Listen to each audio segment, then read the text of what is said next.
If you've been following Nikon rumors lately, you've probably noticed something odd. The silence. A company that just a few years ago was roaring back into relevance with the Z9, Z8, and the stunning retro-styled ZF is suddenly quiet. Too quiet. And that's raising a big question among photographers and enthusiasts alike. Is Nikon in trouble again? Or more specifically, is the long-awaited Nikon Z7 III turning into the brand's biggest stumble yet?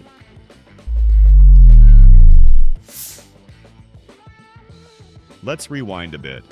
Nikon launched the original Z7 back in 2018, one of their first steps into the mirrorless world. It wasn't perfect, but it set a tone. High resolution, beautiful color, and that classic Nikon image quality. Then came the Z7 II, refining the formula. Dual processors, better autofocus, improved reliability. For many, it became the ideal stills camera for landscapes, portraits, and studio work. But here we are, 5 years later, and there's no Z7 III in sight, not even a teaser. Meanwhile, Sony's A7R5 and Canon's R5 have evolved into full-blown hybrid monsters. Even Nikon's own lineup has moved forward. The Z8 and Z9 completely changed how people viewed Nikon mirrorless performance. So why does the Z7 series feel like it's frozen in time? Insiders and industry watchers have tossed around a few theories. One is that Nikon might be abandoning the Z7 name altogether, possibly rebranding it under their new ZDR or ZF style product line, a shift that could blur the line between photography-focused tools and hybrid movie-oriented models. Others say Nikon is stuck in a product identity crisis. The Z7 series was always meant to be the resolution king, a pure stills camera. But in a world where everyone wants hybrid tools, cameras that shoot 8K video, high-speed bursts, and cinematic color profiles, a photo-first body suddenly looks niche. And yet, that niche matters. There's a loyal community of photographers who want a lightweight, high-megapixel, photocentric body. Something like a Nikon equivalent of the Sony A7R5. But Nikon hasn't delivered it. Even more concerning? The Z7 II is constantly on promotion. Heavy discounts, bundle offers, clearance-style pricing. That usually means one thing. Nikon's trying to clear out stock for a replacement. But that replacement still hasn't arrived. So, what's taking so long? Here's where things get interesting, and a little messy. Since Nikon's partnership with Red Digital Cinema, there's been a lot of speculation that the company is now pouring resources into integrating Red's video technology into future models. The goal? Make Nikon competitive in the high-end cinema market. On paper, that sounds great. But in practice, it might be the reason the Z7 III is stuck in development limbo. The Z7 line was never about video. It was Nikon's pure photography badge, a tool for detail-obsessed shooters who didn't care about codecs or frame rates. But Nikon's recent releases, the Z8, Z9, and ZF, have all leaned into hybrid versatility, raw video recording, and pro-level filmmaking tools. So where does a Z7 III fit in? Some Nikon insiders reportedly believe that launching a high-megapixel, stills-only camera now would be risky, especially when hybrid cameras dominate the conversation.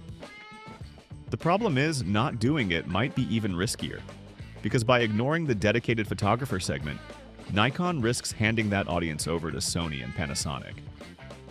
Sony's A7RV, for instance, delivers 61 megapixels, advanced AI autofocus, and full-body IBIS, all in a sleek, dependable package.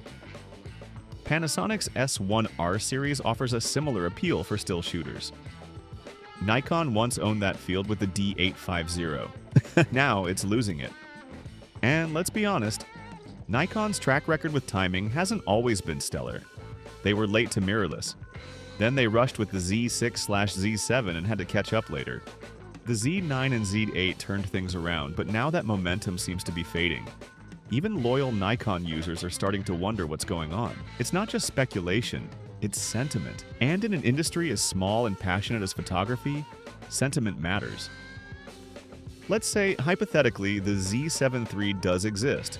What would it even look like? Well, based on industry chatter, Nikon could be testing a 61 megapixel sensor, possibly the same one found in Sony's A7R5.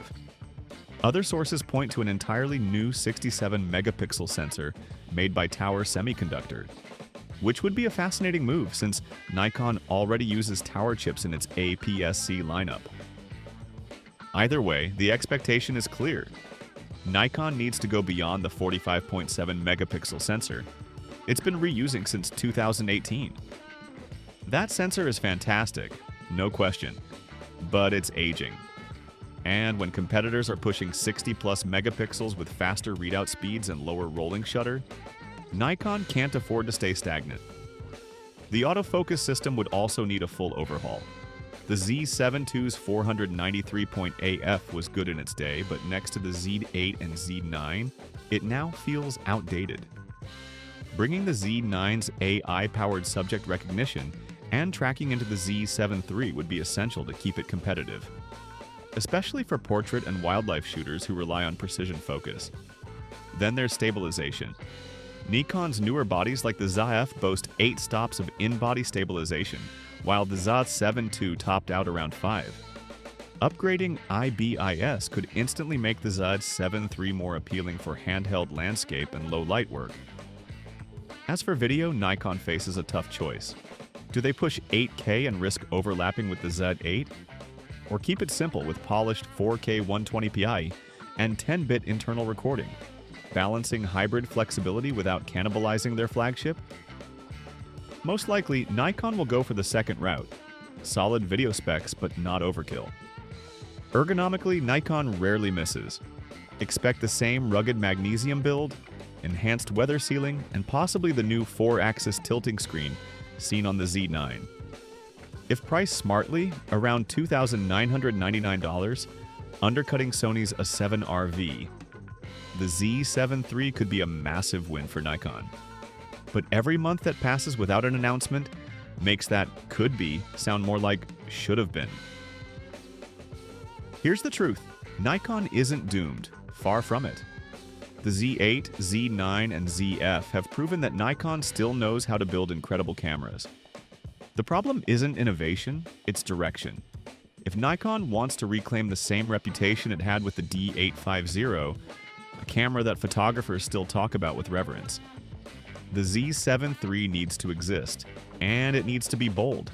A 61 to 67 MP sensor, cutting-edge autofocus, next-gen stabilization, and a price that challenges Sony and Canon directly. But most importantly, Nikon needs to communicate.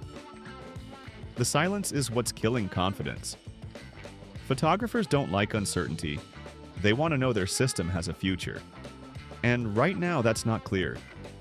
If Nikon keeps delaying, the Z7 line could fade into irrelevance. Not because it wasn't great, but because Nikon hesitated at the wrong moment.